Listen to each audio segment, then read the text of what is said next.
кризата на недвижимите имоти започна. Това е началото на началото. В обкръжението ми 3 фирми прекратиха 5 проекта, като сред тях 2 са промишлени, 3 са жилищни сгради. Изобщо не става дума за нещо дребно. И каква е причината? Проблем с финансирането. Старите завършени проекти не се продават. Иначе разни агенции ще ви обясняват как сега е момента да купувате. Купува се, когато пазара е спокоен. Когато продавачите са натиснати. В момента продавачите не са натиснати.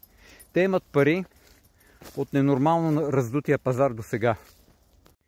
И точно сега започна спада в продажбите. Изобщо сега да се инвестира в недвижим имот не е разумно, освен ако имота не е наистина много, много добър. Под 20% от имотите на пазара са качествени. Да се инвестира в некачествен имот, каквито са 80% от тези на пазара, е груба грешка. Инвестира в тях е доста лоша идея.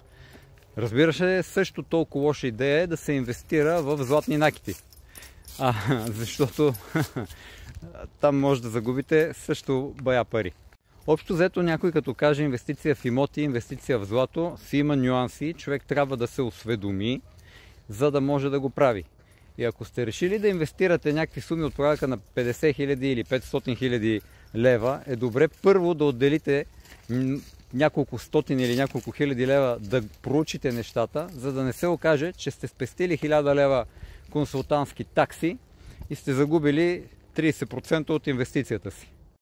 Спирането на продажбите сега сочи, че българите са наясно какво ще стане след 1 януари, ако или като се вкара еврото. Аз винаги казвам ако, защото истината е, че ако няколко стотин хиляди българи излязат и застанат на входно-изходните пътища на градовете, блокират държавата, еврото няма да бъде вкарано. Говорим за хора, които са българи, а не роби или европочитатели.